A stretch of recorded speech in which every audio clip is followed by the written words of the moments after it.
Welcome to the Earthtide Studio podcast. I'm here with my gloriously handsome and moustached co-host Dan Ralph. How you doing, Dan? I'm handsome now, am I? Usually I just get mustached. So yeah, well, you're handsome as well, man. Because we're slowly building this up. Let's just add a new descriptive word and hopefully keep them positive every episode. Yeah. Well, that's what we've got to do. I mean, I am actually just having to imagine you right now because you're not here. I am not. No, I am not in the studio right now. No, you're at home, and we'll spill the beans on where specifically you are because it's quite hilarious in just a second. But you're not the only one that we've got there. We've also got our awesome guest today, Mr. David. How you doing, David? Hello, man. I'm great, thank you. How are you guys going? Yeah, good. Just currently just finished smashing a burrito, and now I'm drinking some water like a legend. Destroyed. Smushed it right into his face. Of course. You don't enter a food coma after a glorious meal? Are we going to be okay for a chat? Yeah, I can't sleep halfway. I actually like. It takes a lot to put me in a food coma, and like the amount of food it takes me to get me into a food coma is unhealthy. So I just don't eat that much for dinner usually. Nice, smart. Yeah. No, but I had to actually. I ended up cooking dinner for my wife, and then smashed that down. And whilst I was doing that, Dan just before that. Dan also had to do the same thing with some dumplings. Yeah, man. Oh yes, I am so bloated right now, eating things I'm not meant to eat. It's a good time. Well, while you guys were having dinner, I was finishing up a late breakfast. Nice. Yeah, where are you? Your day is coming to a close, and mine's opening up. Yeah, I'm in the Netherlands. Oh wow! Oh, awesome. That is cool, Yes. man. That is really cool. Our first remote podcast, funnily enough, with an Australian. But hey, yes, that's true. Born and bred in Brisbane, 30 years of my life before I came overseas. So first and foremost, an Aussie. Like living over there, or like just visiting and working. Like, what's the go? Well, at the end of it, I suppose like a bit over 5 years ago, I made the decision that I wanted to move. Her name is Motor Productions, which is my music video and music documentary business. I wanted to move it overseas, I guess, for that sense of adventure, but also just to open up the possibilities with the business. I had been super lucky to... the business has been going for 10 years now, so the first 5 years of that, I was really lucky to travel around Australia quite a lot and see so much of my country that I'd never seen before, and Zach was a part of that as well, like shooting in Melbourne with his band. And, I never really got to travel much of my own country, and that really opened me up to, this sense of adventure, meeting new people, new possibilities, and got to the stage where, I don't know, it felt like it was overnight, where I just thought, I want to see if I could take this overseas and just see what happens. And that was as far as the plan really went. I kind of set things up for a while, like in terms of the business side of things in Australia. But when I went overseas, I didn't really know what was going to happen or if it would work. And I thought, well, the worst case scenario is I'll just come back to Australia and keep doing what I love in Australia. So yeah, I just moved over at the end of 2014 and ended up in the Netherlands a few years ago. But before that, I was kind of just going from film shoot to film shoot or tour to tour and floating around quite a bit, finding my groove. And yeah, then I ended up here, and I really love it here. It's a really lovely country, and of course, I met a Dutch girl as well, so that's like the icing on the cake. And, nice that's going to help things. That's the truth comes out. I always feel like I tell this story, and then at the end, I'm like, and then I met a Dutch girl, and everyone's like, there it is. Yeah.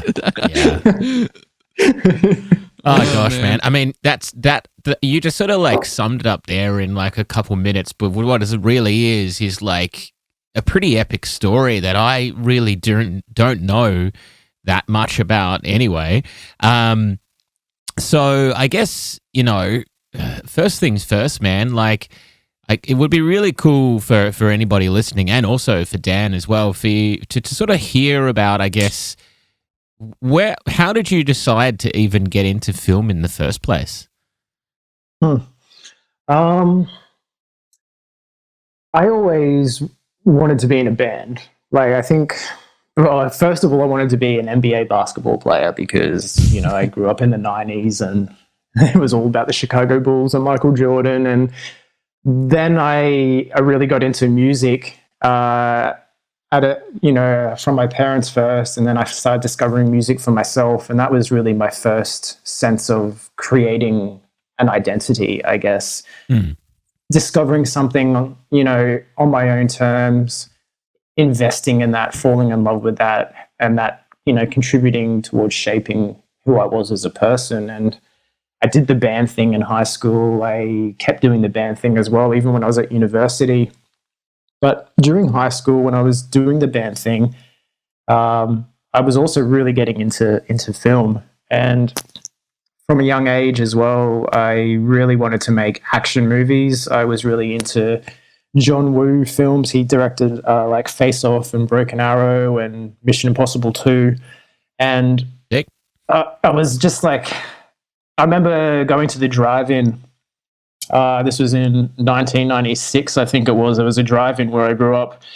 And I was watching this action movie from John Woo called Broken Arrow. And there's this scene at the end where two trains, they come head on and crash and explode. And I was just watching this screen fixated with all these explosions. And as this was happening in real life, a shooting star fell from the sky and landed in front of, or, just behind the drive-in theater screen and fizzled out just as these trains were exploding on the screen.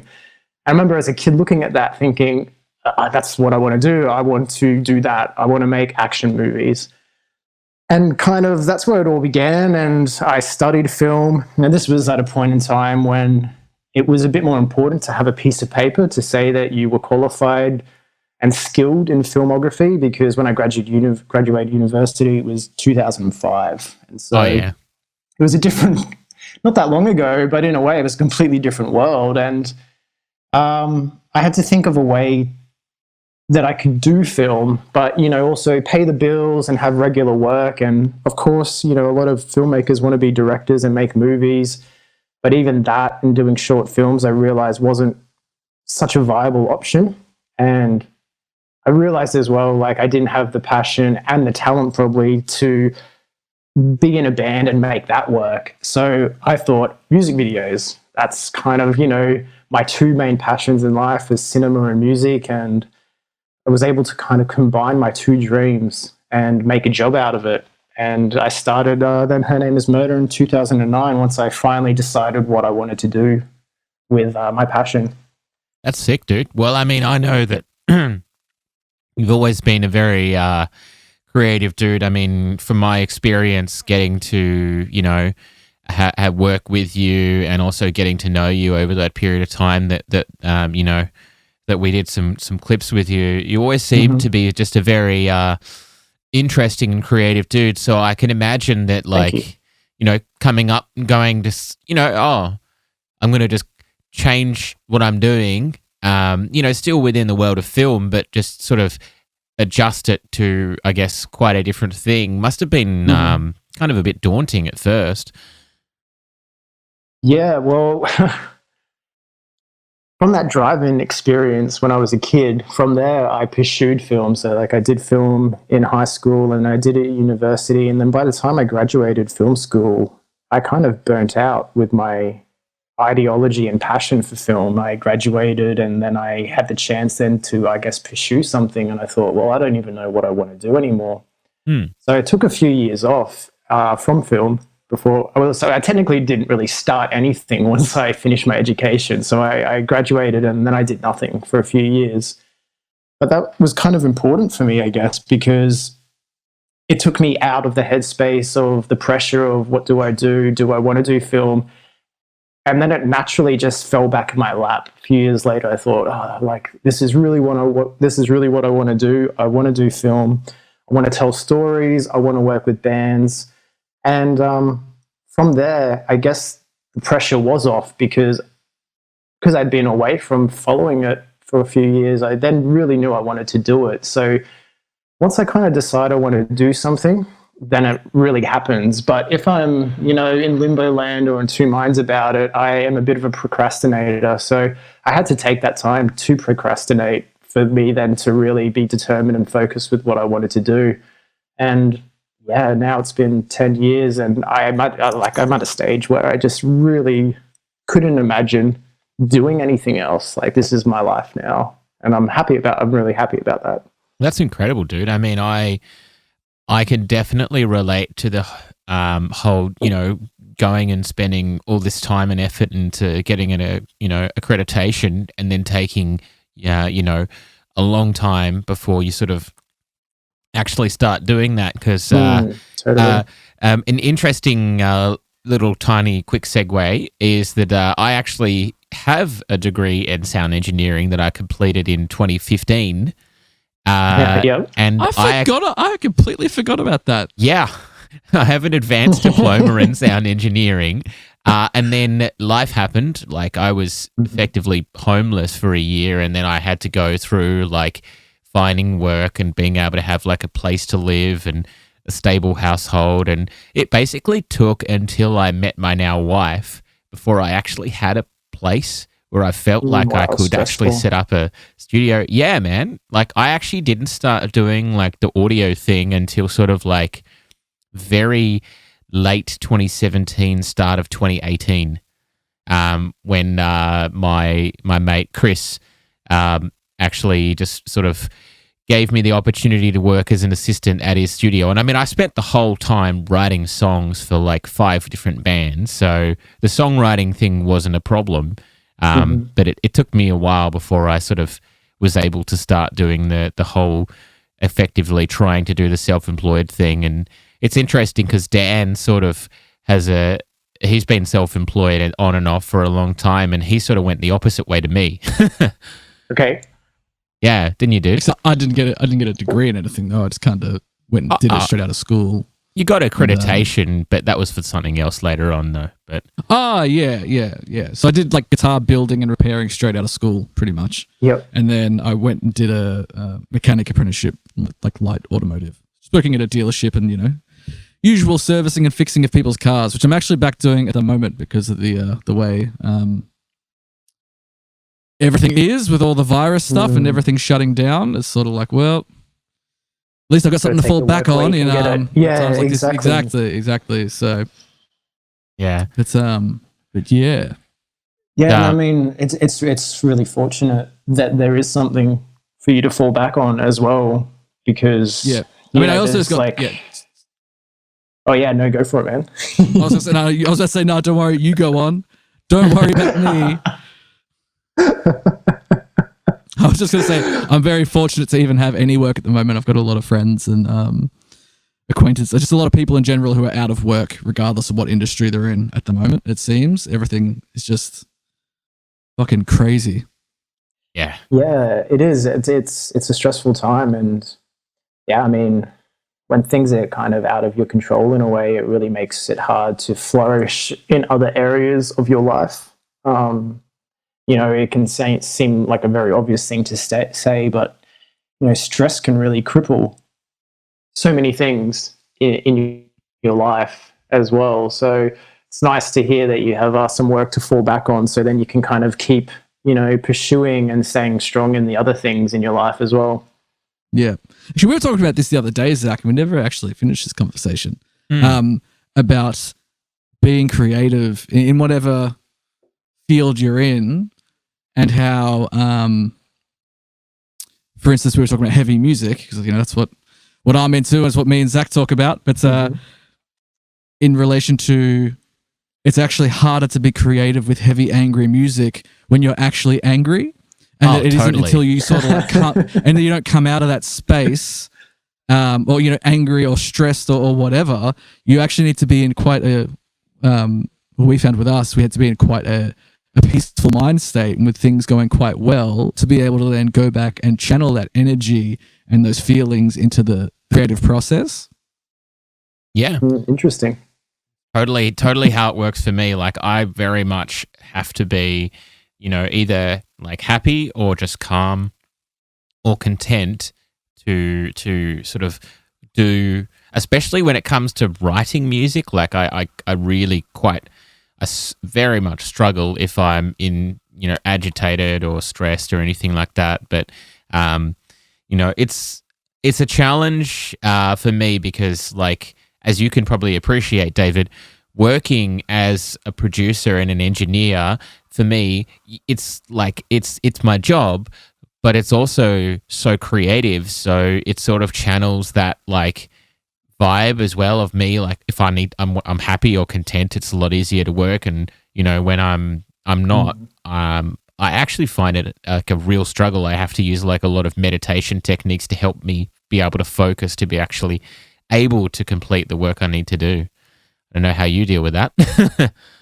Yeah, I hear you, man. I think everyone, whether they realize it or not, I guess, has some form of meditation that they have to practice on their day-to-day or week-to-week just to, I don't know, make things easier or get by. And meditation can be a variation of things. I have to go running every couple of days. That's my meditation. That's my time away, out and about, outside with my music or with my thoughts. Time ago. Yeah, it's super important to me. And my partner, she meditates. I guess perhaps maybe in the same way you're talking about, sitting down, playing someone speaking or listening to, tranquil music, whatever it may be. She has to do that, and she does yoga, and that's her thing, and that's how she starts her day. And yeah, for me, it's running. And I think everyone has something, even gardening can be meditation. And I find that if I haven't run in, 3 days, I can tell things start getting a bit cloudy in my head, get muddled up. I start overanalyzing. I start, creating these scenarios in my head that really don't normally make sense. And I'm like, I got to go out and run, and I got to talk with myself and clear my thoughts and work some, problem solve, or if I have an issue with work or whatever it may be. And I think that's really, really important. And also, I guess, to know your triggers and to know the things that bring you comfort, that bring you, I don't know, happiness. Yeah, like it's nice, I guess, as time goes on, getting to know yourself more. Yeah, for sure. That's such a big part. Like you said, your center point is really important with your creative output. Oh yeah, and I mean it's so incredibly hard to be able to do a really good job. That you feel satisfied with yourself with, because like I'm sure you can appreciate like that I'm sure that now after all this time, you've developed a lot of skills. You can do the, I'm just going to go through the motions and get this project done kind of philosophy if you choose to. But that obviously isn't the way that you do things, because you wouldn't have gotten where you were with all of these, different projects and varying different, films and documentaries, etc., if you had that approach on things. But, sometimes I'm sure that, when you've been, haven't had a chance to run and you've got a lot of deadlines and you're feeling really like overwhelmed with stuff, it's sometimes do you find that you have like that little sort of voice in the back of your head just saying, just do the easy thing, like, because I certainly do. I avoid it, but it's challenging.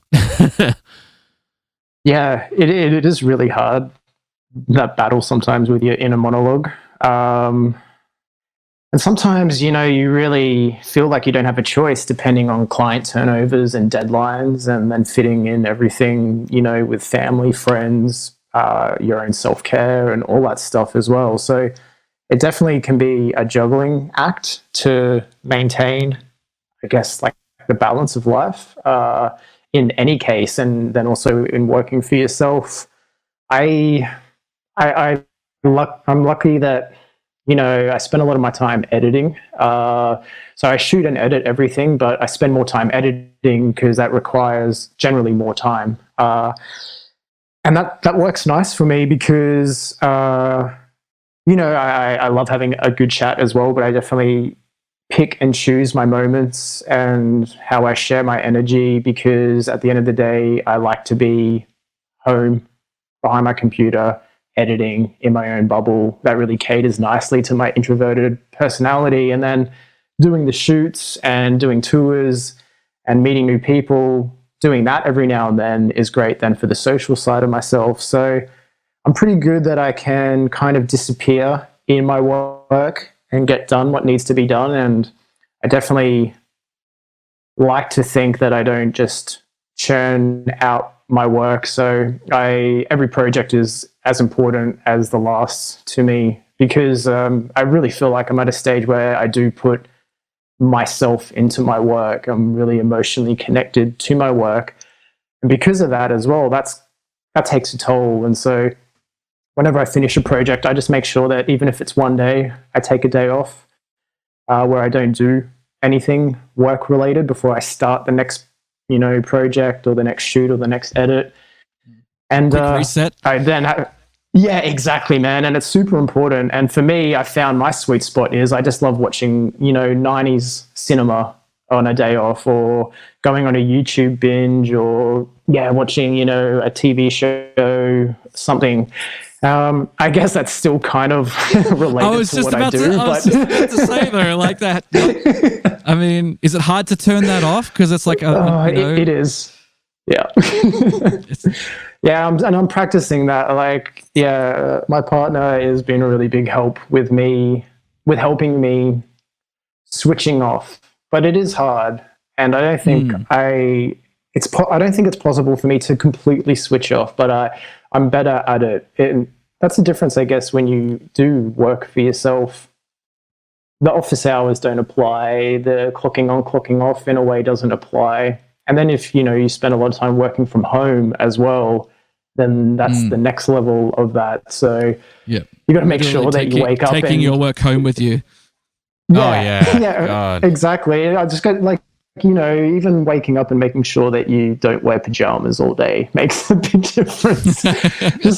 You got to treat it like it's a job, but not in the negative sense. But, you got to feel that, I'm really boundaries. You got to set boundaries. Separation of work and home. Exactly. Boundaries. That's the word. Yep. Oh yeah. My wife started to try and get me. She's sort of trying to help me set my own little rules. So she'll be like, so we've had dinner. So dinner usually is 7:30, and I usually end up cooking because she works from home as well. And as busy as I am, she's busier with what she does. Because she's a doctor of psychology and a researcher, so she's always working on research papers or different studies and things. It's all above my head, I'll be honest with you, but but that's okay.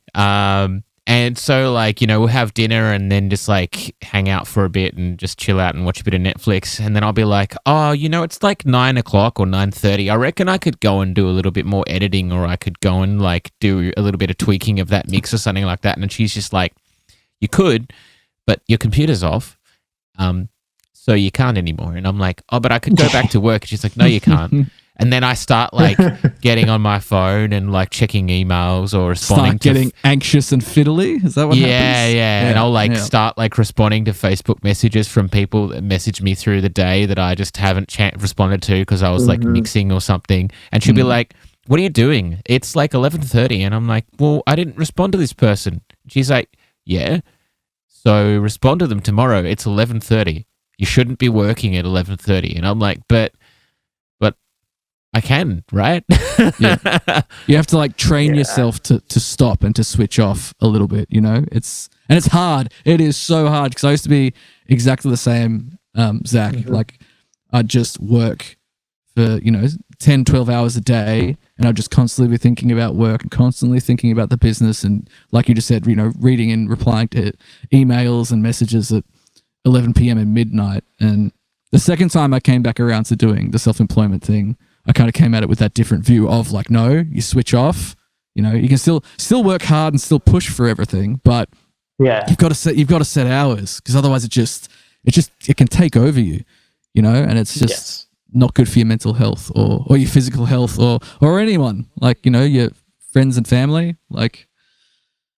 And it can be hard. It can be rough.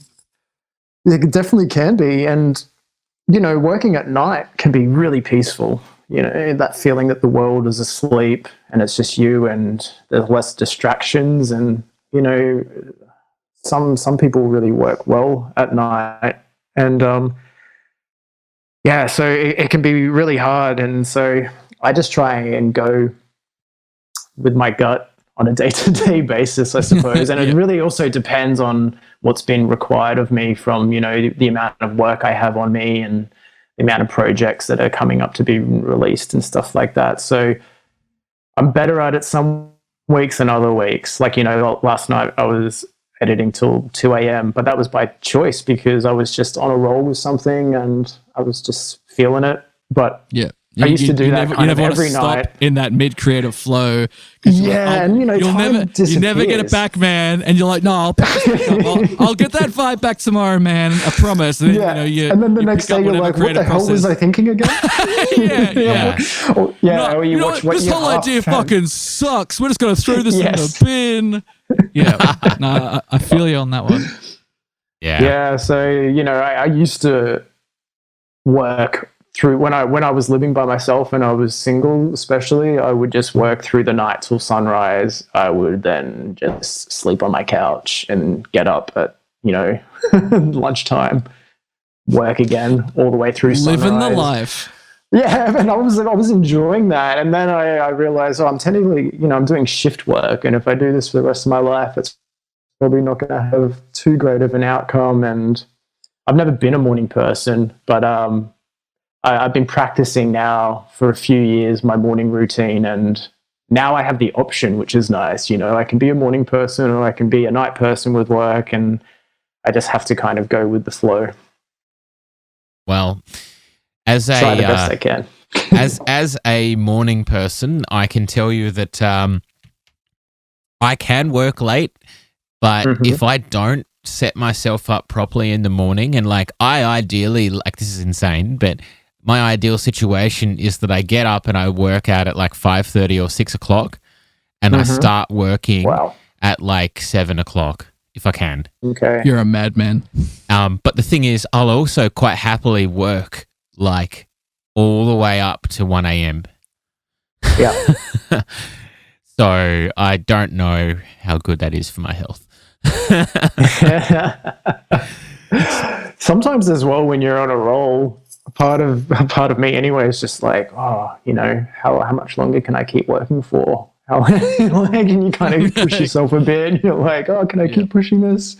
Yeah, dude. I find. Do you find that if you don't get sort of, I guess, I try not to say this way because it's very, I find it a little bit mean to say, but if you don't get interrupted by your significant half, you can work for longer. Oh yeah, definitely, man. It makes a big difference in a way, and nothing that she's doing wrong. It's just then having another energy in the house or in the space or whatever it may be. And my partner, she works at a cafe now, which is just reopened, but as a takeaway place. So she's back at work now, and that's definitely my prime time to work because I have the space to myself for 7-8 hours, and that's when I try consciously to smash out as much as I can and create a bit of a rhythm and routine within that time period. Does that force you to definitely try and make those days I'm a morning person days? Yeah, well, I think I'm definitely more a morning person now because she is as well, and that took an adjustment from me. And at first it was we want to spend time together, and if I'm kind of sleeping through most of the morning, we miss a prime time together. And but yeah, definitely, dude. The days that she works, I'm up. I'll go for a run, come back, have my breakfast, and then start working. And kind of work till the second she comes through the door. I can hear the key turn, and I'm like, just gotta finish this scene quick. Oh, bro. That is 100%. 100%. I feel you right there. I'll be just working on some vocal EQ or something like that, and I'll hear the key turn, and I'll just be like, "Shit, dinner's supposed to be on the stove." Oh yeah, because I do that as well. Like, you know, if she's worked all day and been on her feet, like, it's nice to cook as well. And yeah, it's fun and funny balancing, you know, the work and life and the work and play aspect ratio. For sure, dude. How many times have you had the whole, she gets back and she's like, I thought dinner was going to be like ready. Well, I'm pretty lucky because by the time she comes home, it's about 4:30, and then we eat, you know, around 6:30. Oh, so I'm pretty lucky because she'll come home, we can hang out for a bit, or I can wrap up what I'm doing, and then, you know, I still got time to cook. Yeah, so no, you're on your own, Zach. Damn. Yeah, my wife doesn't You've been get busted back. a few times, hey? Oh, for sure, man. My wife doesn't get back from work when she's actually working. When she's not working from home, she doesn't get back from work till like 7:30, 8 o'clock. Oh yeah, okay. And she's so like one of those. Oh yeah, she's one of those unfortunate people that, like, if she doesn't eat like for a certain period of time, her body is just like, I'm just gonna like make it really painful for you, and it's just like, okay, fine. So I'm always like, if I don't have food ready, I'm just like, oh, I'm so guilty. Anyway, but dude, I was gonna say, man, it's been like, there's been so much stuff that you've done since I got to see you. But it's, funnily enough, actually, I actually think that you've met Dan before, because Dan, were you there when we were filming any of those clips? Like for crowd scenes, you mean, or helping out, or probably for both? No, I wasn't helping out. For some reason, I came at the end. I think I had a family dinner or something. Yeah, and I came at the end when you were just doing the single shots with the actress, I guess. And then at one point I was meant to be in one of them, but we ended up using Chris because of some reason. In the car. You know, remember Chris is in the car and he pulls up next to yeah, true. So originally you wanted me to do that, and I was like, I think we ended up using Chris because he was taller and had like a longer reach with his arm or something. So it was like, yeah, right, whatever. I'm just gonna hang back here. I don't think I actually met you though, because I was like, well, you're working, you're doing your job. You seem pretty like in the zone. That was a really long day as well. I remember that was a huge day, and that was coming towards the end as well. So definitely probably would have been in some sort of zone. Well, I know. All I know is that the whole time, like, I had just gotten myself this new Chiodo's hoodie, and the whole time you wore it because you didn't bring a hoodie down from Brisbane. Yeah. Oh man, that's right. I love that. Was a great hoodie. I've still got it, man. I was sad to give it back. You just wanted to take it home with you. Yeah, fly it around the world. Yeah, but I mean that was really like an ambitious shoot. Ambitious. I can speak, I swear. Shoot. There was like a lot of scenes for that, a lot of setups. A lot of ideas. It was like quite a fun and challenging shoot, that one. Yeah, for sure. I mean, I think most of the ideas came from my lead singer for that whole thing. But it's interesting because like you did that, but then did you do? Was it before or after that you did Danger Earthquake stuff as well? Yeah, it was before, I believe. Okay, cool. Yeah, it was before because that's when I met you, I'm pretty sure. And you were helping out on set with that. Yeah. So it's all small world because Dan, he is still in the Nabarus. So that's how you might have known him or might have known of him. Yeah.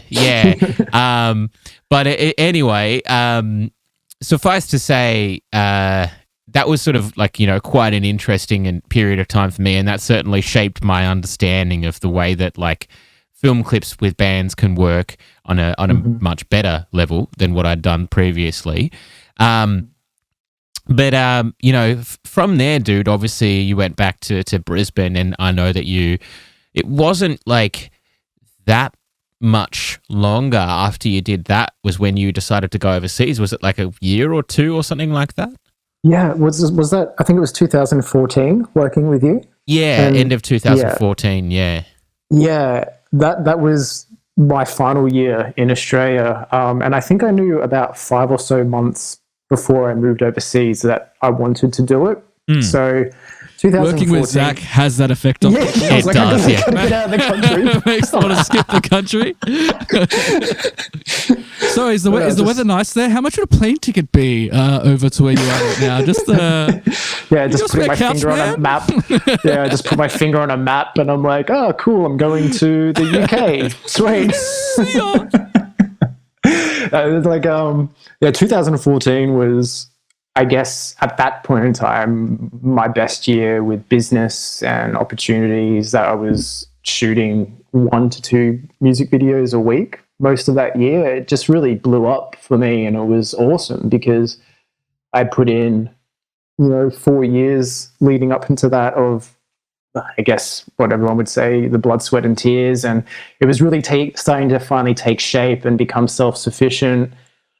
So I thought, moving overseas was a gamble, but in a way it was kind of like starting again. But I had nearly 5 years of back catalogue to at least prove or show what I was capable of up at that point in time. So even if no one knew who I was overseas, I could be like, yeah, well, this is what I do. This is my style. But the funny thing was, going overseas and the experiences that started to come from that really was what redefined the business and me as a creative. That's where, I guess, because everything really was stripped back, and I had this whole open, I had nothing in front of me really, and I had to really rediscover what I wanted to do and what I wanted to say. And a lot of that and the life experience that I was getting along the way really started giving me the confidence to really do the vision, and I guess I always wanted to do but never knew how to do it. And then I guess the last 5 years has really been just defining that and shaping that. And I think in the last 2 years particularly, that's probably the best representation of where the business is heading. But I mean, the clips from 2014 and earlier in Australia were the foundations of setting up the visual and the style of the business. And it's because of all that and the experience working with bands like yours that really gave me the confidence to go overseas and take a chance. Just to see what would happen. It obviously paid off for you. I mean, I don't know, all of the different things that you've done over that period of time, obviously. But, I guess there's a couple like really incredible things that I've sort of seen here and there in little bits and pieces and stuff. But I guess the first question I've got for you is, how did you manage to get started working with Sepultura? I was super stoked with that. I guess that goes without saying. Sepultura were a band that introduced me to metal. I don't really like the term metal because I don't listen to heavy metal. I just love heavy music. But essentially they got me into metal, which then got me into heavy music. It was them, Metallica, and Pantera, and Sepultura have always been one of my favorite bands in a genre that I don't listen to that much, but I really dig their uniqueness and how they keep progressing. And I got the nostalgia connection with them because, you never forget your first. So, so I love those guys, and I've been really fortunate to have quite an awesome professional relationship with them that all started when I was kind of floating around the UK and Europe. And this was the period where I didn't have an address or a home. I was just going from job to job. And then in between that, I would maybe see a friend or do a little bit of backpacking or something. And I would always keep my eye out on what tours were coming through the countries I was in or near. And Sepultura were celebrating their 30th anniversary, and they were on quite a long world tour. And I was in the UK at the time, and they were doing 4 dates in the UK. And I had kind of spoken to Derek a few times online because many years ago they did a fan-made competition where fans could make a video for one of the songs off an album. And through that, Derek and I started talking online, and I just kind of hit him up and management up, and just I asked and, you know, sent through my show reel and what I could offer. And they brought me on the bus for 4 days in the UK. And, you know, it was almost as if it was my first time filming again. I really had something to prove. And I just filmed for 4 days straight. And Wow. with that, I was able to make like an hour-and-a-half documentary from 4 days because I just went crazy, man. And that's full on, they dude. saw that, and that proved what I was worth in a way. And because of that, then they invited me to Sweden to document the making of Machine Messiah. And then they invited me back last year to document the making of their newest album, Quadra. Wow. And I'm just super fortunate because, you know, for me, I am also at a point in time in my life where I really get the most out of working with bands that I have some sort of connection with, whether it's an emotional, nostalgic, or if I just really enjoy the music. And, you know, it's a big investment, time-wise, mentally, physically, and emotionally. So, you know, if I'm putting all of my heart and soul into something, a lot of those factors are really important for me, because then I can kind of push through the various barriers you cross along the way when you're making something or creating something. So for me, like, my saying is, my goal is to work with bands whose posters lined my bedroom walls when I was in high school. And I kind of have like a bucket list of myself with bands I want to work with. But also, I'm really stoked really to be working with any of the bands I come across with, because they're all quintessential in my journey and progression, and every client, every person, every job's super important. I treat them all the same. And I mean that. Like, I just am really stoked to work and be able to do what I do. Well, dude, I'm thankful for that. You know, it's a pretty, I guess, ambitious goal to say that, you know, you want to get a chance to work with the bands that, you know, sort of lined the posters of your room, you know, sort of growing up and all that. But I mean, you know, props to you. You stuck it out and you found the opportunity, and you sort of struck while the iron was hot, and did it in a, you know, a really, I guess, you know, solid and profound way, and it worked out for you really well. And, you know, I think that it's a really good way to show people that, like, there's no reason why you can't actually do something if you truly want to. You've just got to make the opportunity happen for yourself, really. And you've done that, and it's pretty incredible, man. Oh, that's really nice of you to say. Thank you. I mean, you really got to back yourself at the end of the day, and that can be a really hard thing to do. But yeah, like you said, if you believe in what you're doing and you want it, you keep pushing. And, you know, I'm not going to lie, you know, the 10 years has been full of extreme lows and extreme highs. And at the end of the day, because I love what I do and this is what makes me happy, or it's part of what makes me happy, you find a balance within that. So you don't really start focusing on highs and lows. It's just all part of the parcel. And, you know, even the lows bring out a lot of good or a lot of lessons or whatever it may be. So I just, had to stick to it a couple of times when I thought, am I doing the right thing? Is this what's meant for me? Is it meant to be this hard? And yeah, now I don't think that way. I'm just, you know, every day is a day and I'm still doing what I love, and I'm really stoked about that. Oh, you know, dude, it's really hard to carve out a life as a creative person. You know, for me, it's sort of like I'm still in that first 10 years, so to speak, of doing the you know, doing the production thing, and so far there's been quite a lot of success. But you know, because I'm a little bit older, it's sort of like there's a lot of financial responsibility that I have that I guess, you know, sort of maybe 3 years into your career, you probably didn't have as much like financial responsibility. Yeah, I would say so. And you're right, man. Like, that's super. I'm very aware of that because I also had to make a decision with what I would be happy with in my life, what I needed, what I didn't need. And, you know, working for yourself specifically as a creative as well, because that's the only point of reference I have, you know, in some respects, you're not going to have the mansion or the car. Maybe you will, maybe you won't. I don't know. But for me, I was like, okay, I don't want the big house. I don't want a fancy car. I just need A, B, and C for me. And then I kind of, I didn't redesign my life, but I designed my life around the concept of what my bubble of happiness was.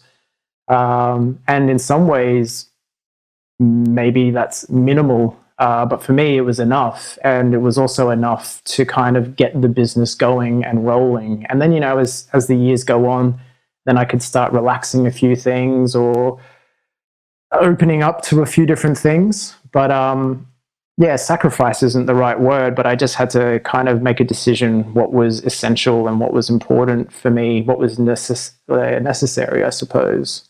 Yeah. And I was lucky, you know, I didn't have a mortgage, I didn't have a kid.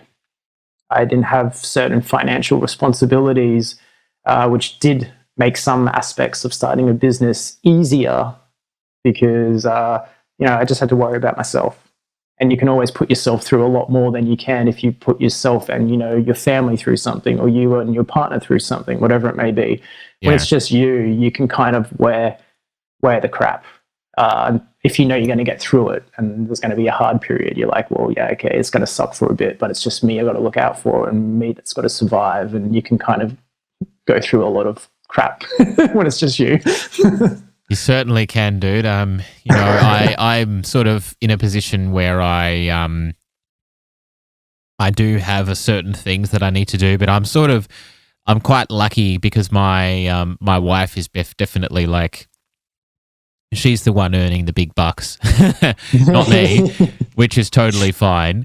And I mean, like, I'm basically sort of taking the opportunity right now because there is definitely a dip in work going on at the moment because of everything going on with COVID.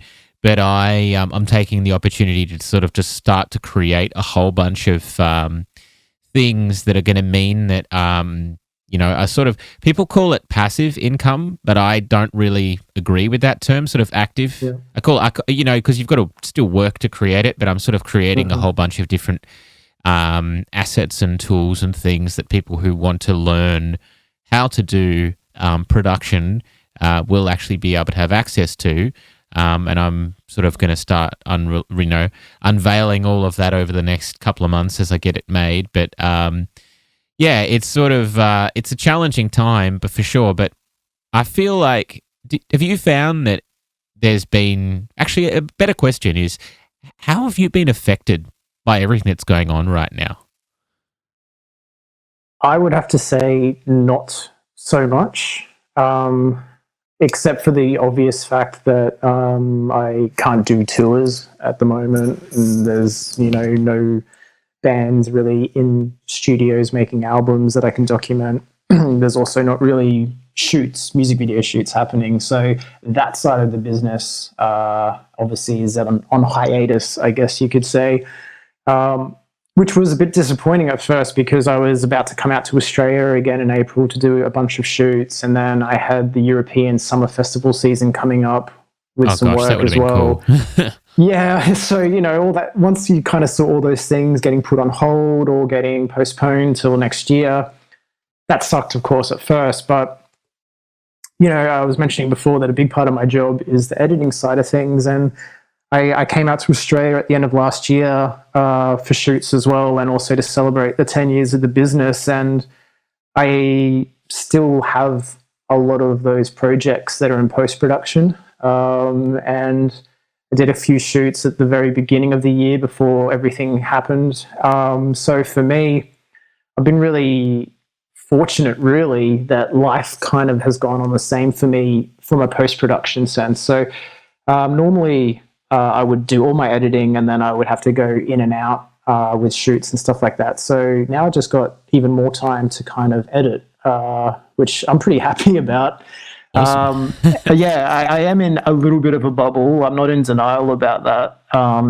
and in a way, kind of restrictions getting lifted and the world's pace speeding up again eventually makes me a little bit anxious, just because I adapt quickly, I guess. And right now I've adapted to being at home a lot, editing and doing all that stuff. So, the thought of going out and doing shoots again and touring again at first makes me feel a little nervous, but I'm sure once it all starts happening again, then I'll just be back into the swing of things. But yeah, I mean, I'm really happy for me that I can stay creative at this point in time. That helps a lot, and stay busy. So yeah, I'm pretty thankful for that, because also, yeah, I know a lot of people I know and people I don't know are struggling, and also, being at home with your own company, if you're not used to that, is really intense, or can be really intense. Having time on your hands can be really full on. And yeah, I'm just kind of used to that as well. So yeah, man. Not to take away from anyone else that's hurting or struggling, but for me personally, I'm in a pretty good place right now, thanks as well largely to the support from my partner and my work. Well, it's really good that you are doing well, man. I mean, over the other side of the world as well, because it's so many people are affected in so many different ways, obviously, with what's going on. I mean, I was quite lucky for sort of the first majority of the period of time. I actually was in, I guess, also a bit of a post-production period of time, doing a whole bunch of editing and mixing for a whole bunch of projects that I just had to get completed. And I've also sort of started actually doing some totally new stuff as well, working with a whole bunch of like pop and trap cool. artists, which is very different for me, like completely different. And so that's kind of interesting, because sort of all they need to do is record vocals, and then everything else I sort of just do. So it's been quite fun, and some of those tracks are going to see the light of day soon. But I know, Dan, you've had quite a lot of people near you who've been affected, with what's going on, yourself included. Sort of what's been going on with that dude over the last, I guess, how long has it been now since the wedding? Yeah, lose track of time, hey. It's your wedding, mate. I'd like to think you'd know how long it's been since the wedding. It was 2 months. 2 months. Is dinner ready yet? 2 months as of actually tomorrow. 2 months as of tomorrow. I mean, like 90% of my clientele were working musicians, or my business partner, Dave. So I was going to say, David probably doesn't know, so maybe give him some context. Yeah, I'd love to hear. Yeah, thanks. Context of the guitar factory and all that kind of stuff. Yeah, Guitar Hospital. So I work at and with the Guitar Hospital and David Paul. So David Paul, the Guitar Hospital has been his baby since the 80s, I'm pretty sure. Maybe even a little earlier. He's probably going to get mad at me once he hears this. But yeah, so Dave is like Guitar Hospital. He is the creator and owner of Orpheus guitar pickups, so guitar parts and things. And he's pretty much my business partner in a lot of things, and has taught me a lot of stuff about guitar repair and upping my game from when I was a young lad.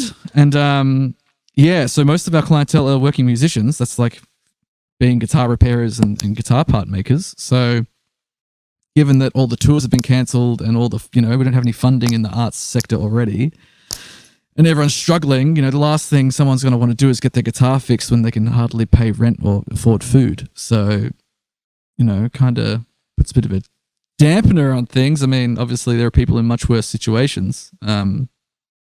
But yeah, so work's been pretty slow. But just keeping at it, chugging along. Well, slow, thankfully. Yeah. Because then you obviously, I think you told me about the time of the wedding. So just to give you some perspective, Dave, I got married on the 13th of March. So not long ago at all. No, you just made it. I literally just made it. You're getting married now. Yeah, right. Yeah. We actually got told that it was the last weekend. We had the second last wedding at the venue that we'd hired in the Mornington Peninsula. And that was it. After that, they had no weddings. at all. Wow. Yep. So you actually did just make it. We actually did just make it, like full on. Like it was literally my sister and her partner were down from France, and on the Sunday after the wedding on the Friday, he got called by his mum when we were out for dinner, and he got told by his mum not to come back to France. So Wow. he and my sister ended up going and staying at my uncle's place in a separate apartment that's there in Tasmania for this whole period of time. My sister is still there. Are they still there? Yep. Oh, it's hectic. Shit. Yeah. And he actually only just got told that he could go back to France. And so he flew back to France yesterday because he has to go back to work. Hell, man. Yeah. It's crazy. Like the thing is, I don't like it's hard because, you know, obviously I've spent I told Dan when I saw him for the first time since the wedding, like a couple days ago, I have literally seen like the people at the supermarket and my wife, and that's it. I haven't seen anybody else except until I saw Dan like a couple days ago. I've literally only left the house like 8 times. That's it. Crazy. Think about it, really. So, did you guys see each other and you just like waved from the other side of the room, or did you just have a big bro hug? No, we still kept the distance and everything. I mean, Yeah. yeah. I mean, it's unfortunate. I mean, I'm totally fine, but like Dan is not blessed with the best immune system in the world, so I'm pretty conscious of making sure you don't want to that be responsible for that. not at all, man. Well, Dan, you got a good friend then. Zach's got your best interest at heart. Nah, if it happens, I'm just going to blame him anyway. You'll be the first person to blame Zach. I'll be like, that f***ing microphone you gave me, COVID everywhere, all over it. he made a point to bring in the antibacterial to say, I disinfected the mic, I disinfected the lead, I've disinfected fucking everything. It's all fine. Let's get it done. Dear. Oh well. But yeah, so it's gonna be interesting though after this though. Hey, when like because you know I was saying before we adapt so much as people, you know, how much of this personal space, this hygiene will we continue on as we move forward? Hopefully, some of the personal space will be continued on in public transport. Yeah. Oh gosh. Although, you know, out on the streets at the moment, I've been past a couple of shopping centres, and it's madness. There are people fucking everywhere, all over each other, like nothing's happened. It's like, for fuck's sake, guys! Like, do you not hoping understand? that would be the way it would go down. Yeah. I mean, we're pretty lucky for Australia. We haven't had as many cases as most other places. I think some people just take that for granted. Like, I see people on Facebook being like, does anyone actually know anyone who's had COVID? Conspiracy. It's like, oh man, for fuck's sake. Like, just stay away from each other, dude. Like, it's that simple. It's really just that follow simple. the advice. Wow. Yep. So, what are the restrictions like over there? Because, I mean, how is everything going over there in terms of the way that, like, beating the curve and all that kind of stuff? Has everyone sort of just been doing the right thing for the whole time so far? Generally. So, first of all, I mean, luckily we weren't hit like, say, Italy or Spain. We were able to kind of get a bit of a heads up because of the situations in those countries. I feel honestly quite relaxed and safe where I am because love them or hate them, the beautiful thing about the Dutch people is they can be very anal, and so they respect. They listen to their government because the government does work with researchers and scientists to kind of put together their advice. And when Dutch people are kind of told, so nice. yeah, it is because it makes a difference, right? Because then people listen. So, of course, the government will do, every government does things where people are like, I don't agree with that, or this person, I don't follow their policies. But in a time like this, people will listen to the authority when they think that the advice is sound. Luckily in this circumstance and in this country, for the most part, people have taken on the advice and followed the directions accordingly. So well, here in the Netherlands, they closed the schools and universities and the non-essentials pretty quick. But we were still able to go out and exercise. We had to maintain distances, of course, and not go out in numbers. But, in Italy, they were literally quarantined into their homes for months. It's only now that they can go out and ride a bicycle or leave the house for a certain period of time. But they were actually, they couldn't leave their house without written permission, or they would get massive fines. And I know some stuff like that was starting to happen in Australia with the fining and things like that. But yeah, we were still given the free choice that we could exercise and go to the grocery stores and do things like that. But my thing from the start has always been like to do that and listen to the advice and only leave when I have to leave. So I feel and have felt really good and safe here. It's like, in the end, worked out to be quite a nice country for me to be in while all this was happening. Everyone was kind of just getting on with their lives, following the advice given to them. There wasn't really that sense of pandemonium or craziness or fear propaganda that, you could see happening in certain places around the world. So for me, it's you're telling me all your toilet paper is in stock? Yes. Yeah, I think we had maybe a week or so where it ran out of stock, and that was definitely well after it was happening in Australia and America and stuff like that. So I think maybe some people saw things happening around the world and naturally thought, oh crap, I got to buy toilet paper. But oh crap, I better crap. Yes. Oh crap, I'm gonna crap. But I've luckily always had toilet paper in the house, so it's worked out all right. Cool.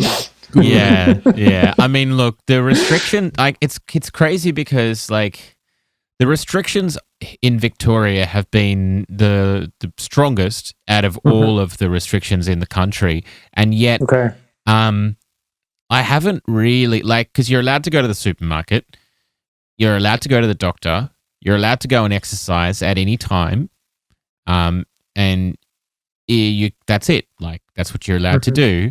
I can actually have, I found out that I'm allowed to have people in the studio for recording purposes so long as there is enough space for them and social distancing is done. So I've actually recorded a whole EP during this time. Drums were recorded somewhere else, but it's the thing that sucks is I can't see friends and family, but besides that, it's not really been too hard to be able to do that. Now, the biggest factor, of course, is work and earning money, and there's so many businesses that have been affected by it, and people who can't work from home have been heavily affected by it, and all of that kind of stuff. That's definitely probably the biggest impact that I've noticed. But the actual having to stay inside, only being able to go to the supermarket and the doctor, and then being able to go and exercise, it could be way worse. Yeah, but I mean, look, we're not the biggest party animals, you and I, Zach, either. So I mean, we like to have fun with the people we like to have fun with, but there are some people that all that's kind of getting them through the fucking week for whatever reason is a drink or a smoke or whatever. Pick your poison. So I think it's those people especially that are they're fanging. They're chomping at the bit just to get the fuck out of the house. Yeah, they would have got cabin fever really early on. Yeah. Yeah. I mean, I've seen a lot of people just putting photos of just extravagant food that they've either just learned how to cook or ordered in, or just people who are I just did this order for, all these really sour beers, and, they've turned up with all of their fancy packaging, and so I'm going to smash them tonight. And it's cool, good for you. I mean, you going to do that with your cat or Yeah, it's just like, I guess, everyone trying to find in their own way a way to kind of get through it or get by, I guess. Hey, Yeah, and I mean, all so different. I say power to them, just so long as they're not doing anything that's going to hurt themselves. Like, yeah, totally. Like that's fine. But like, it's been an interesting thing. I mean, you obviously had your partner around the whole time, so like, you're not going to go stir crazy at least. Yeah, having some company. That's it. Hey, I mean, imagine if your wife was in another country and you hadn't seen each other for months and you weren't sure when you were going to see them again next. Oh, that would definitely terrible. add something different to the mix of the experience you'd be going through. For sure. I mean, it sounds to me like you've had a pretty sort of dealable experience with this whole thing, and I know that Dan, lives with a number of other people, so I guess it's just sort of been somewhat, besides like the employment side of things, it's been somewhat life as normal. Dan, really? Pretty much, man. I mean, look, they're all losing their fucking minds right now, but yeah, no, I'm fine. I'm pretty okay. I'm lucky in that sense that I don't live on my own or just with one person as such. I live in a house with three to four other people, depending on people's partners. So, it's a pretty social house. Yet, like the most social thing that you guys usually do, besides like eating food together and that, is just playing a lot of online games together. Yeah, but we're just fucking massive nerds. It's so social of a house that I'm recording this podcast from a closet upstairs. Aha! So the story comes out. So we didn't need to. I was waiting patiently for this. All right. I was like, it's going to happen, right? He's still going to tell us. Okay, Dan, explain what's up. Why you can't record like in your room and like where you're at and all that kind of stuff. All right, so I live in a share house with three of my very best friends, and it is quite a social house. So I don't have like a study or anywhere to slink off to. Everyone's got their bedrooms, and we're all massive nerds. So we just play video games on our PCs in like the main living area. And so there's nowhere to really record this. And I was actually really worried when all this, lockdown stuff happened. So I was like, fuck, I'm not going to be able to get to the studio to record these podcasts. We'd already like We'd recorded a couple of episodes earlier in the year. And then we were like, and then, we'll have a backlog and then we can just sort of just like do them at our own pace and keep on top of them. And because of this, all this stuff has happened and I haven't been able to get to the studio. It's like, oh man, what are we going to do? Zach was like, can you do it? Maybe you can do it in your car. I was like, can't do it in the fucking car. Can't do it in my room because it's so noisy in the house, being a social house. So I was worried about, bleeding into the microphone and everything.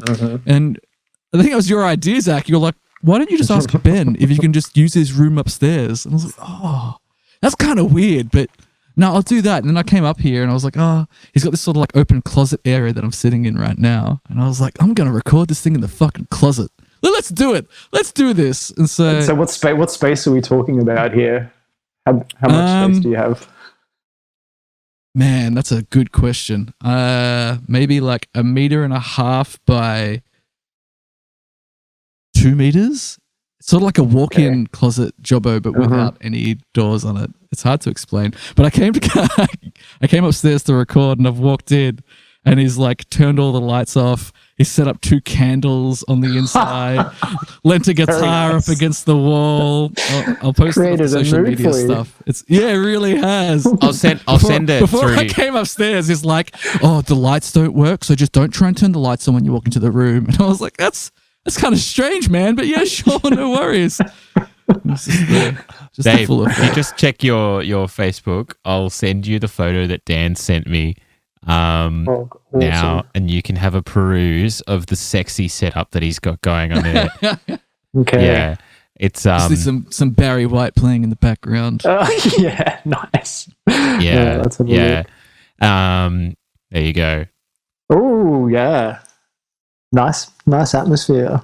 Yeah. Whereas, so are you sitting on the chair, or have you gone down to the floor now? No, I'm sitting on the chair. I'm sitting on the chair. Yeah, because normally we do all of these podcasts. We try and you're actually our first remote podcast, and you couldn't be more remote than like anybody else that we've done. Yeah, sweet. Awesome. Because we normally do all our podcasts in person. I get people to come into the studio and all of that just because, like, we just figure that we'll try and do that. But I mean, you know, technically speaking, we can podcast anywhere at any time around the world. Hey, it's nice now. Closets across the world. That should be the next one you do. Everyone has to be in a closet. Don't put it past us, bro. The closet podcast. Oh gosh. There we go. I'm sure we'd have a lot of That guests. could be another like passive income side hustle. Yeah, the or closet. something. Add it to the list. Oh gosh, that's dangerous. That's so dangerous. So what have you got? So you said that they've sort of like lowered some restrictions over there now. So what have they have they done that now, or is it happening soon? I think because in Australia or Brisbane, I know that they're lifting some restrictions and then they'll come back and assess it a month later. Like they kind of have a month-to-month plan, I think, and it's a little bit similar here. So like when this all first happened, you know, for example, yeah, like I said, my partner works at a cafe restaurant that just completely closed for a period of time. And then a few weeks ago it reopened, but as a takeaway place, no customers coming into the store. It's just, you know, a certain amount of people working, maintaining the space. And so that's kind of happened recently. And then, from there, I think they've just kind of implemented a month-to-month assessment where they'll try lifting a few things and then see how that goes for 4 weeks. And they'll just kind of keep doing that on a month-to-month basis. But yeah, I mean, for me, I realistically don't know, you know, say when I'll be able to come to Australia again to see family and friends and because I like to come to Australia once a year to do that and to do music video shoots. And in terms of, you know, they've announced or they've rescheduled tours in Europe for a lot of ones that were postponed from kind of October onwards. And that's exciting. But at the same time as well, you know, I guess we'll just have to see what happens because that, you know, I'm hoping that will happen, but I just don't know really.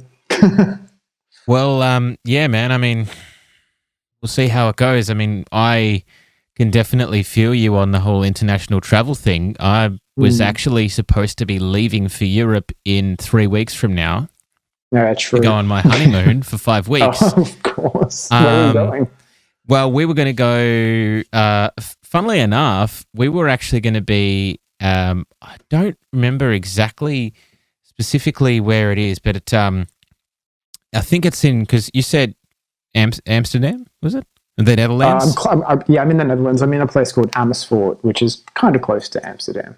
Okay, so I was actually going to be in, I think it was Denmark, for the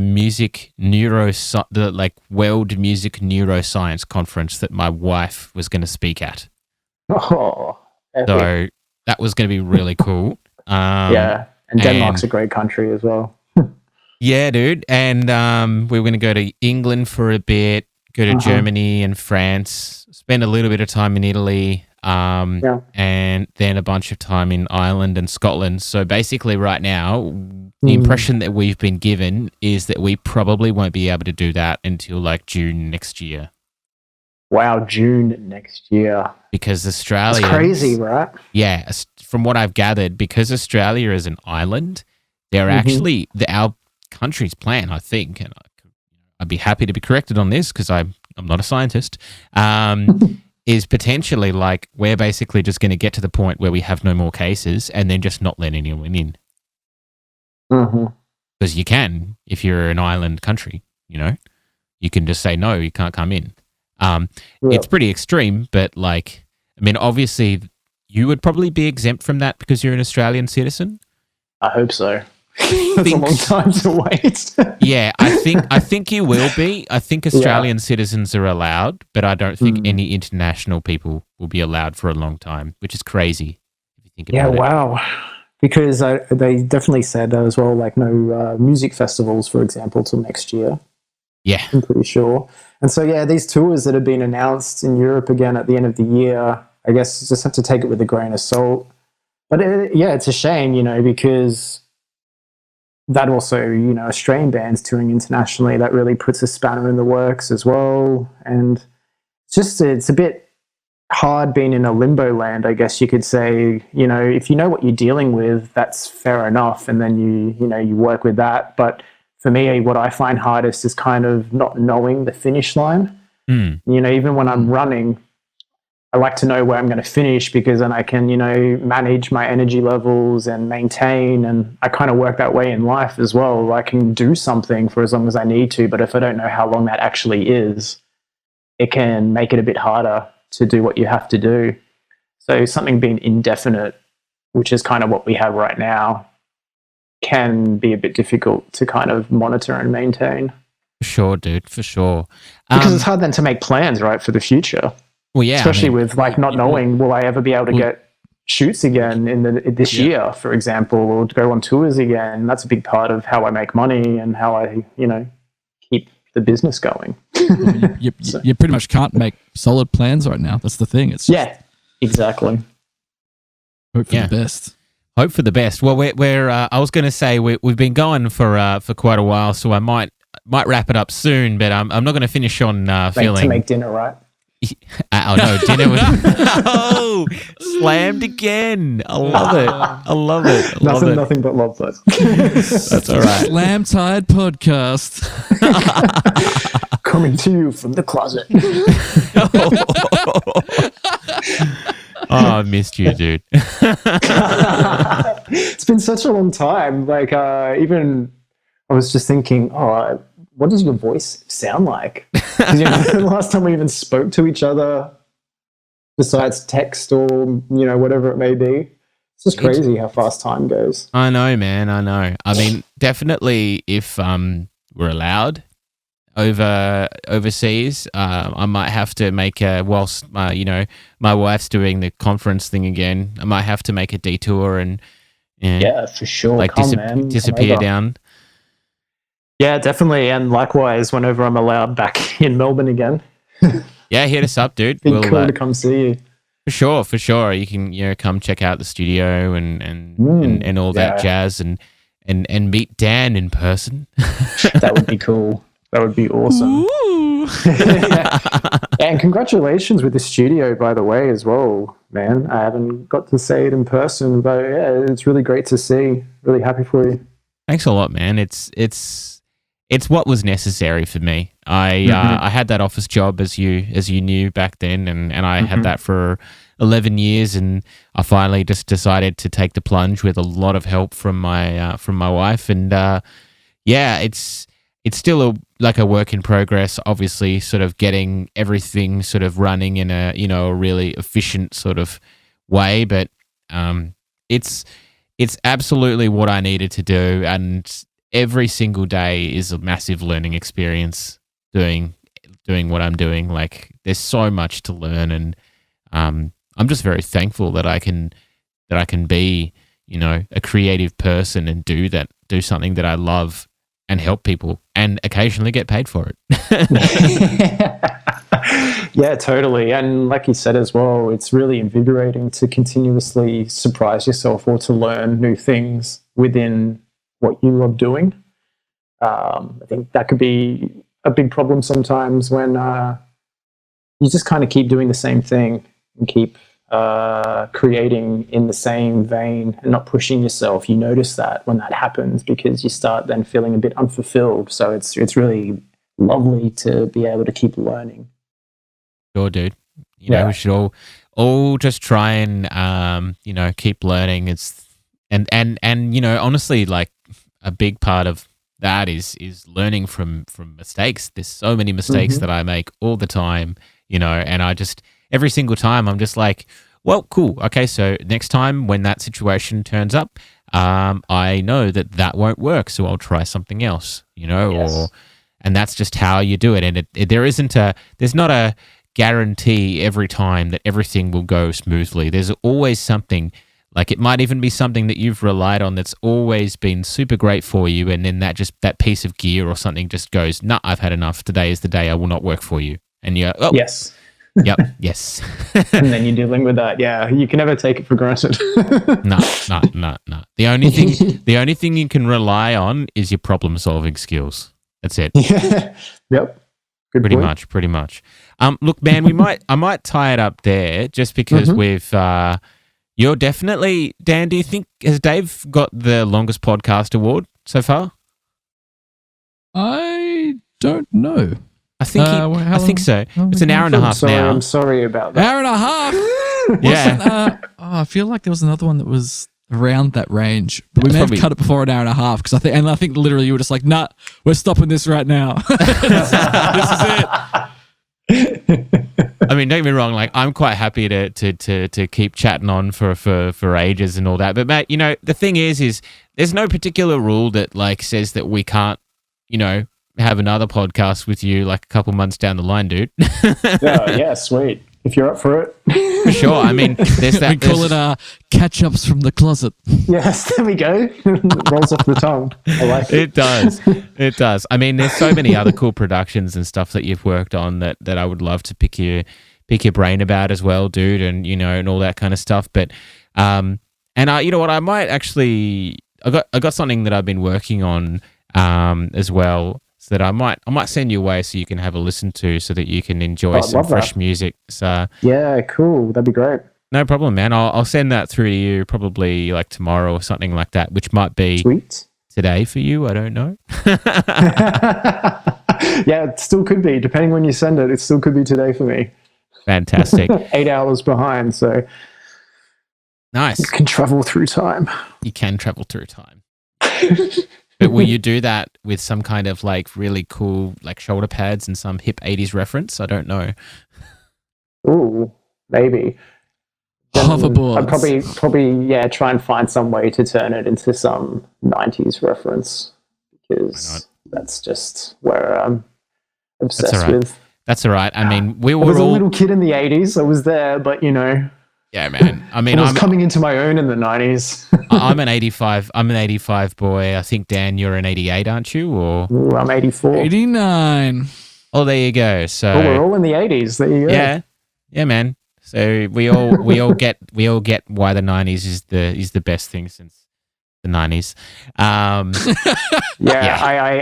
have Chris, she's in her early 20s, and so I'm thankful that she's at least patient enough to listen to all the 90s crap I dribble on with, because the one thing about the 90s is if you weren't there, like, she was born in the 90s, but she wasn't, it's like me for the 80s. So if you weren't around in the 90s as a coherent kid, it just is the most ridiculous decade. It's almost like it doesn't make sense, and it's hard really to even understand or connect with. And I notice that when I explain to her many things, and I am just like, wow, saying this out loud really makes me realize how special the 90s was. It was crazy. And I think that's what's so cool about it. Anything was possible. There was just do what you want. Wear what you want. I mean, look, honestly, like one of my favorite things that came out of the 90s was like just like that whole thing of, movies sort of like halfway through the 90s to the end where like, I guess like alternative / heavy music suddenly became super popular on movie soundtracks. Oh, like the Matrix soundtrack is probably like one of my favorite soundtracks still. Mm-hmm. That was a sweet period for movie soundtracks, man. Oh my gosh! Like my big one of my big introductions to the power that is new metal. Yep, I'm all about the new metal, man. Hey, Dan. What, me? No. You're the most. Gave it away. You're literally the most new metal dude I know. Okay, all right. So we got to have another podcast in the future where we can talk about new metal. For sure. We actually, you know what? I love it. I should probably set it up so that we can do a podcast where, because we've got another episode that we're going to be dropping. I think we're going to release it tomorrow, which we did with a mate of ours who is probably potentially even more new metal than Dan. I don't even know how he pulled it off, but he kind of is. But maybe down the line we should do a 4-person podcast where we with him and you, so we can trade off new metal nostalgia. I can't stress it enough, love new metal. And also this kind of awesome, exciting thing, particularly for me, that's happening with music in the recent times, where it's this fusion of metalcore and new metal. It's like new metalcore, or I don't know. It's like taking a lot of new metal. Yeah, it's like taking the elements of new metal, but making it way more believable and not as, because new metal is amazing, but there was a lot of bad new metal as well back in the day. There's a lot of cheese. Yeah, and there's a lot of bands that were hard to take serious and looked ridiculous or sound ridiculous. And there's this really great genre of music now where it's really made new metal sound very authentic and believable as a sound. And I'm all about that. Bands like Loath and Lotus Eater and Sworn In and stuff like that. It's just kind of taken new metal to this really intense, believable playing field. Wow. And then it's great to listen to that, then revisit the classics from the 90s and early 2000s. So it's just a great genre. Yeah, man. I mean, all those bands that you listed just then, every time I listen to their stuff that's currently going on, I'm just like, ooh, you all love the Deftones. Yes. Yeah, for sure. Yeah, particularly the new Loath album as well. There's a lot of Deftone-esque vibes on it, for sure. It's good, man. That kind of like shoegazy, like real ethereal kind of vibe, and then it just goes like to some kind of like full-on extreme thing around that, and it's kind of like all of the stuff that like Deftones probably were like thinking about in their head when they were doing what they were doing, but the music just sort of translated differently. So it's kind of cool. Man, that's you've really hit it on the head with that. That's spot on, I reckon. Like they kind of, I feel, they've done something that the Deftones never did, or either weren't capable of, or maybe didn't think about it, or like you said, tried or didn't know how. Well, I mean, but they didn't need to. They were busy being the Deftones. Exactly. That's it as well. Yeah. And I think Loath are like one of the only bands that have come along where, I'm not going to say, they sound like the Deftones, but they're probably like the only band that's been able to wear that comparison, but they do it so well, but they also do it in their own way, because their balance between intensity and then atmospheric beauty is like next level. I don't know how they do it really, because it's like two different bands in a way sometimes, but it makes sense. I guess like probably the only thing I can think of is put chorus on vocals.